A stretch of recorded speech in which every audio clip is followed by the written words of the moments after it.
नमस्कार, कश्मीरी पंडित कल्चर में मैं उज्जवल हांडू आपका स्वागत करती हूँ। हेरत कश्मीरी पंडितों का प्रमुख त्योहार है। विस्थापन से पहले तो यह पूजा अधिकांश घरों में हमारे कुलगुरु ही संपन्न किया करते थे, लेकिन आज बदली हुई परिस्थितियों में अधिकतर लोग स्वयं ही यह पूजा करते हैं। कोई किताब से पढ़ता है तो कोई कैसेट या इंटरनेट पर उपलब्ध पूजा की मदद से यह पूजा को संपन्न करते हैं। समस्त पूजा संस्कृत में होने के कारण अधिकांश लोग इसे ठीक से पढ़ नहीं पाते। जो पढ़ पाते हैं वो समझ नहीं पाते कि वे क्या कर रहे हैं, क्यों कर रहे हैं, जिस कारण पूजा करने में आनंद नहीं आता। आज के वीडियो में मैं आपके लिए लेकर आई हूँ वटुक पूजा में सबसे पहले करी जाने वाली कलश पूजा के बारे में कुछ जानकारियाँ। मुझे विश्वास है कि इन्हें जानने के बाद आप पूजा करते समय आनंद का अनुभव करेंगे। तो चलिए शुरू करते हैं। जैसा कि आप जानते ही हैं कि पूजा मंडप के ईशान कोण में रखे हुए कलश में पानी, अखरोट और एक विष्टुर रखा जाता है। तो सबसे पहले जानते हैं कि विष्टुर क्या है और यह क्यों कलश में डाला जाता है। विष्टुर दर्भ के 2 तिनकों से बना हुआ एक सर्कल जैसा होता है जिसमें कि एक गांठ लगी होती है। इसे ब्रह्म ग्रंथि कहते हैं। कश्मीरी में इसे ब्रह्मगंड कहा जाता है। ऐसी मान्यता है कि जब भी हम कोई पूजा करते हैं तो पूजा संपूर्ण होने पर हमें उस पूजा का शुभ फल मिलता है। लेकिन वातावरण में व्याप्त कुछ अदृश्य शक्तियाँ होती हैं जो कि एक और तो हमारी पूजा में विघ्न डालती हैं और वहीं पूजा का शुभ फल भी पूजक से छीन लेती हैं। ऐसी ही अदृश्य शक्तियाँ या नकारात्मक शक्तियाँ जो होती हैं उनके लिए दर्भ से बना हुआ ये विष्टुर शस्त्र का काम करता है। इसीलिए कलश में विष्टुर डाला जाता है ताकि हमारी पूजा सिद्ध होकर हमारे लिए फलदायी रहे।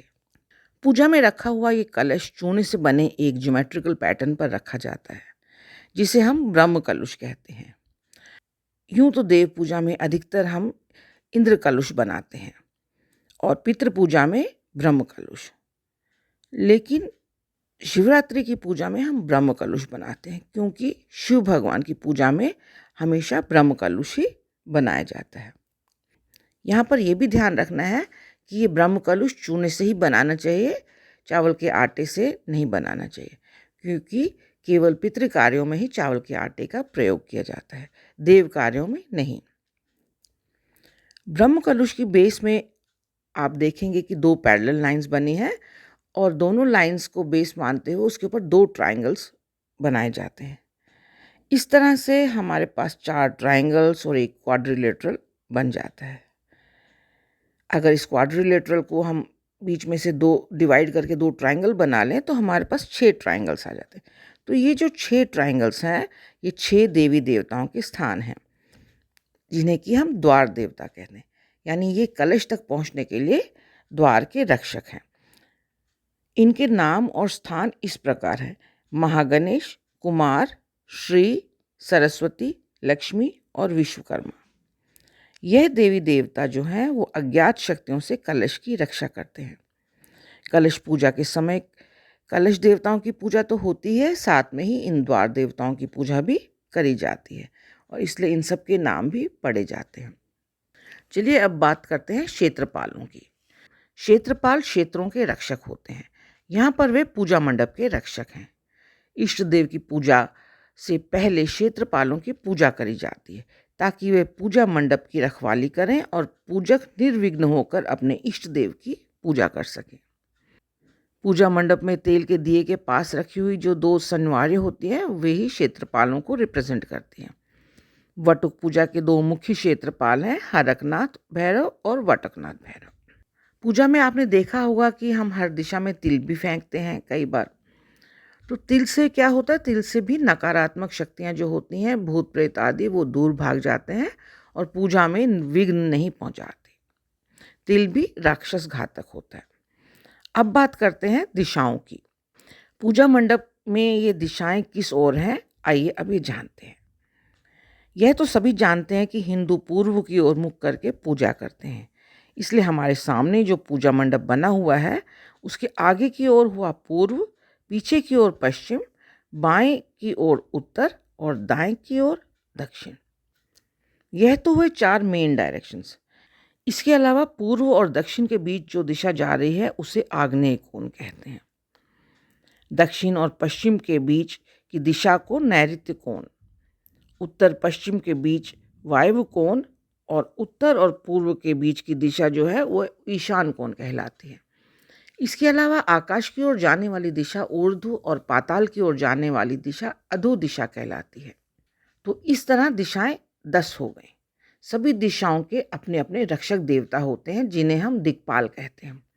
किसी भी पूजा से पहले दिशाओं और दिक्पालों की भी पूजा करी जाती है ताकि ये दिक्पाल 10 दिशाओं में हमारी रक्षा करे, किसी भी दिशा से कोई भी विघ्न हम पर ना आए।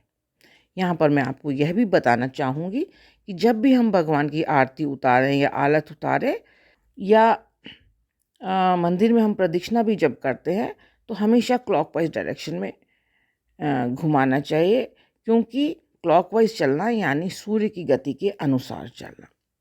पूजा में आपने देखा होगा कि एक छोटी कटोरी या किसी अन्य पात्र में जल और विष्णु डाल के रखा हुआ होता है। इस पात्र को हम प्रणीत पात्र कहते हैं। फिर विष्णु की मदद से इस जल की छींटें कलश और क्षेत्रपालों पर डाली जाती है। ऐसा करने का क्या अर्थ हुआ? इस पात्र में 3 मंत्रों द्वारा पहले हम 3 बार फूल डालते हैं, फिर मंत्रोच्चारण के बीच अब इस अभिमंत्रित जल को की छींटे जो है वो कलश और क्षेत्रपालों को देते हैं, जिससे कि इन पात्रों में देवता जागृत हो जाते हैं। पहले तो यह केवल पात्र थे, लेकिन इस अभिमंत्रित जल की छींटे डालने से ये देवता तुल्य हो गए हैं।